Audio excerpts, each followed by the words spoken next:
ಅಂಗನವಾಡಿ ಕಾರ್ಯಕರ್ತೆಯರು ಹಾಗೂ ಸಹಾಯಕಿಯರನ್ನ ಅನ್ಯ ಇಲಾಖೆಯ ಕೆಲಸಗಳಿಗೆ ನಿಯೋಜಿಸುವುದನ್ನು ನಿಲ್ಲಿಸದಿದ್ದರೆ ಪ್ರತಿಭಟನೆ ನಡೆಸುವುದಾಗಿ ಸಂಘದ ಜಿಲ್ಲಾಧ್ಯಕ್ಷೆ ಅನಿತಾ ಶೇಟ್ ಎಚ್ಚರಿಸಿದರು. ಜಿಲ್ಲಾಧಿಕಾರಿಗಳಿಗೆ ಮನವಿ ಸಲ್ಲಿಸುವ ಮುನ್ನ ಸುದ್ದಿಗೋಷ್ಠಿಯಲ್ಲಿ ಮಾತನಾಡಿದ ಅವರು, ಇಲಾಖೆಯ ಅನುಮತಿ ಇಲ್ಲದೆ ಅಂಗನವಾಡಿ ಸಿಬ್ಬಂದಿಯನ್ನ ಎಸ್ಐಆರ್ ಜಾತಿ ಪ್ರಮಾಣ ಪತ್ರ ವಿತರಣೆ ಹಾಗೂ ವಿವಿಧ ಸರ್ವೆ ಕಾರ್ಯಗಳಿಗೆ ನಿಯೋಜಿಸಲಾಗುತ್ತಿದೆ. ಇದರಿಂದ ಅಂಗನವಾಡಿ ಮಕ್ಕಳ ಮೇಲಿನ ನಿಗಾ ಮತ್ತು ದಾಖಲಾತಿ ಮೇಲೆ ಪರಿಣಾಮ ಬೀರುತ್ತಿದೆ ಎಂದರು.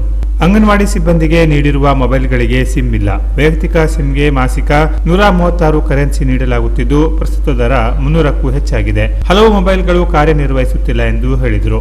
ಜಿಲ್ಲಾ ಕಾರ್ಯದರ್ಶಿ ಶೋಭಾ ನಾಯ್ಕ್ ಮಾತನಾಡಿ, ಸಿ ದರ್ಜೆ ನೌಕರರಿಗೆ ಬಿಎಲ್ಒ ಹುದ್ದೆ ನೀಡಬೇಕೆಂಬ ಆದೇಶವಿದ್ದರೂ ಜಿಲ್ಲೆಯಲ್ಲಿ 80% ಅಂಗನವಾಡಿ ಸಿಬ್ಬಂದಿಯನ್ನು ಬಿಎಲ್ಒ ಹಾಗೂ ಎಸ್ಐಆರ್ ಕಾರ್ಯಕ್ಕೆ ನಿಯೋಜಿಸಲಾಗಿದೆ. ಆಕ್ಷೇಪಿಸಿದರೆ ಕೆಲಸದಿಂದ ತೆಗೆಯುವ ಬೆದರಿಕೆ ಹಾಕಲಾಗುತ್ತಿದೆ ಎಂದರು. ಪಲ್ಸ್ ಪೋಲಿಯೋ ಹಣ, ಸಾದಿಲ್ವಾರು ವೆಚ್ಚ ಹಾಗೂ ಓಡಾಟದ ಟಿಎಡಿಎ ಪಾವತಿಯಾಗಿಲ್ಲ. ಸಮಸ್ಯೆಗಳನ್ನು ಶೀಘ್ರ ಪರಿಹರಿಸಬೇಕು ಎಂದು ಅವರು ಒತ್ತಾಯಿಸಿದರು.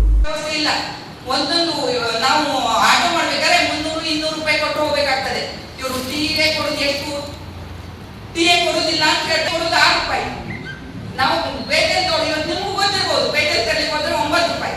ನಮ್ಗೆ ಒಂದು 4-5 ರೂಪಾಯಿ ಟೀ ಹಾಕುವಾಗ ವಿಚಾರ ಮಾಡ್ತಾರೆ. ನಮ್ಗೆ 20-25 ಮಕ್ಕಳು ಇರುವಲ್ಲಿ 25 ಮೊಟ್ಟೆಗೆ ನಾವು ಒಂದು ಮೊಟ್ಟೆಗೆ 3 ರೂಪಾಯಿದಂತೆ ಜಾಸ್ತಿ ಕೊಡ್ಬೇಕು. ಇದು ಯಾವ ಲೆಕ್ಕ ಸರ್ಕಾರದ್ದು? ಪ್ರತಿ ಒಂದರಲ್ಲೂ ಅಂಗನವಾಡಿಯವರು ಇವತ್ತಿಗೂ ಈ 2,000 ರೂಪಾಯಿ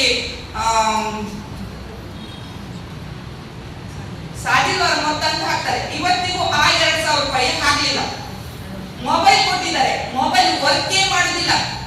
ಮೊಬೈಲ್ ವರ್ಕ್ ಮಾಡುದಿಲ್ಲ ಅಂದ್ರೆ ಮೊದಲೇ ನಮ್ಮದು ಬೆಟ್ಟ ಗುಡ್ಡಗಳ ಪ್ರದೇಶ ಆಗಿರೋದ್ರಿಂದ ನೆಟ್ವರ್ಕ್ ಇರುವುದಿಲ್ಲ. ಮತ್ತೆ ಮೊಬೈಲ್ ಕೂಡ ಅಂತದೇ, ಮೊಬೈಲ್ ಕೂಡ ಸರಿಯಾಗಿಲ್ಲ. ಮೊಬೈಲಿಗೆ ಸಿಮ್ ಇಲ್ಲ. ಕಾರ್ಯಕರ್ತೆಯರು ಏನು ತಮ್ಮ ವೈಯಕ್ತಿಕ ಸಿಮ್ ತಗೊಂಡಿದ್ದಾರೋ ಅದನ್ನ ಅದಕ್ಕೆ ಹಾಕಿದ್ದಾರೆ. ಮತ್ತೆ ಇಲಾಖೆದೇ ಕೆಲವು ಆ್ಯಪ್ ಗಳನ್ನ ಅದಕ್ಕೆ ಡೌನ್ಲೋಡ್ ಮಾಡಿದ್ದಾರೆ. ಬೇರೆ ಯಾವುದೇ ಆ್ಯಪ್ ಅದಕ್ಕೆ ಡೌನ್ಲೋಡ್ ಆಗುದಿಲ್ಲ. ಕಾಲಕ್ಕೆ ಅದು ವರ್ಕ್ ಮಾಡ್ಬೇಕಂದ್ರೆ ಅದಕ್ಕೆ ಕರೆನ್ಸಿ ಬೇಕು. ಇವತ್ತು ಗೊತ್ತಿದೆ 340 ರೂಪಾಯಿಗಿಂತ ಕಡಿಮೆ ಕರೆನ್ಸಿ ಇಲ್ಲ. ಇಲ್ಲಿ 160 ರೂಪಾಯಿ ಕೊಡ್ತಾರೆ, ಅದು 6 ತಿಂಗಳಿಗೊಮ್ಮೆ. ಇಂಥ ವ್ಯವಸ್ಥೆ ಇಲ್ಲಿ ಅಂಗನವಾಡಿ ವರ್ಕರಿಗೆ ಕೊಡೋ ಗೌರವ ಧನನೇ ಇಲಾಖೆಗಾಗಿ ಖರ್ಚು ಮಾಡಬೇಕಾಗಿದೆ.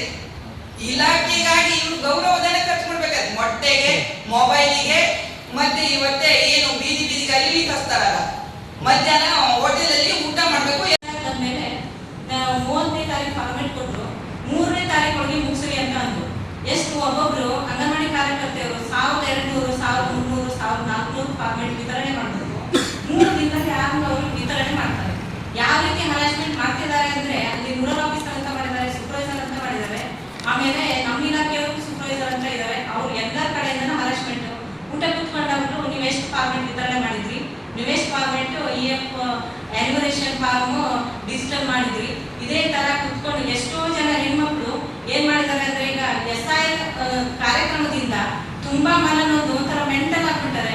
ಯಾವಾಗ ಮಾತಾಡಿದ್ರು SIR ಬಗ್ಗೆನೇ ಮಾತಾಡ್ತಿದ್ದಾರೆ, ಒಂಥರ ಮಾನಸಿಕ ಆಗ್ಬಿಟ್ಟಾರೆ. ನಿಜವಾಗ್ಲೂ ಹೇಳ್ಬೇಕಂದ್ರೆ ನಾನು BLO ಇದ್ದೀನಿ. 1186 ಫಾರ್ಮೆಟ್ ಇತ್ತು. 3ನೇ ದಿನಕ್ಕೆ ಮುಗಿಸ್ಬೇಕು. 30ನೇ ತಾರೀಕು ಕೊಟ್ಕೊಂಡು 3ನೇ ತಾರೀಕಿಗೆ ನೀವು SR ಫಾರ್ಮೆಟ್ ಕೊಟ್ಟು ಮುಗಿಸ್ರಿ, ಇವಾಗ ಮುಗಿಸ್ರಿ, ಏನ್ ಮಾಡ್ತಾರೋ ಗೊತ್ತಿಲ್ಲ, ಮುಗಿಸ್ರಿ ಅಂತ ಹೇಳ್ತಾರೆ. ಆದ್ರೆ ನಮ್ಮ ಅಂಗನವಾಡಿ ಕಾರ್ಯಕರ್ತರಿಗೆ ಕನಿಷ್ಠ ಕೂಲಿಗೂ ಅವರ ಅರ್ಹರಲ್ಲ, ಆಮೇಲೆ ಕನಿಷ್ಠ ಕೂಲಿ ಪಡೆಯಲು ಅರ್ಹರಲ್ಲ, ಗೌರವಧನ. ಆದ್ರೆ ಇತರೆ ಕೆಲಸ ಯಾವುದೇ ಬಂದ್ರು ಅಂಗನವಾಡಿ ಮೇಲೆ ಸೇರ್ತಾರೆ. ಅದು ಯಾವ ರೀತಿ ಅಂತ, ನಾವು ಸೀದರ್ಜೆ ನೌಕರಲ್ಲ, ಕನಿಷ್ಠ ಕೂಲಿ ಪಡೆಯಕ್ಕೂ ನಾವು ಅರ್ಹರಲ್ಲ. ಹಂಗಿದ್ಮೇಲೆ ಎಲ್ಲಾ ಕಾರ್ಯನು ನಾವು ಮಾಡ್ಬೇಕು ಅಂತ ಏನಿದೆ ಇವರಿಗೆ? ಯಾವ ರೀತಿ ಟಾರ್ಚರ್ ಕೊಡ್ತಾರೆ ಅಂದ್ರೆ, ಊಟ ಇಲ್ಲ, ತಿಂಡಿ ಇಲ್ಲ, ನಿದ್ದೆ ಇಲ್ಲ. ರಾತ್ರಿ 12 ಗಂಟೆ 2 ಗಂಟೆವರೆಗೂ ಫಾರ್ಮೆಟ್ ಡಿಜಿಟಲ್ ಮಾಡಿದ್ದಾರೆ. ಮನೆ ತಿರುಗಿ ಫಾರ್ಮೆಟ್ ತರಬೇಕು. ಫಾರ್ಮೆಟ್ ತಂದ್ಮೇಲೆ ಮಧ್ಯಾಹ್ನ ಕುತ್ಕೊಂಡು ಊಟ ಇಲ್ಲ, ಊಟ ಮಾಡಿದ್ರೆ ಅಂತ ಯಾರು ಕೇಳಿದ್ರು ನಾವು ಊಟ ಕುತ್ಕೊಂಡು ಕಟ್ಟೆ ಮೇಲೆ ಎದ್ರಿ ಕುತ್ಕೊಂಡು ಒಂದು ಕೈ ಮೊಬೈಲ್, ಒಂದು ಕೈ ಎನ್ಯುಮರೇಷನ್ ಫಾರ್ಮ್ ಇಟ್ಕೊಂಡೆ ಊಟ ಮಾಡಿದೀವಿ ನಾವು. ಲಲಿತಾ ಶೆಟ್ಟಿ, ನೇತ್ರಾವತಿ ನಾಯ್ಕ್, ರೇಖಾ ಭಟ್ ಸೇರಿದಂತೆ ಇತರರು ಉಪಸ್ಥಿತರಿದ್ದರು. Canara plus news, Karwar.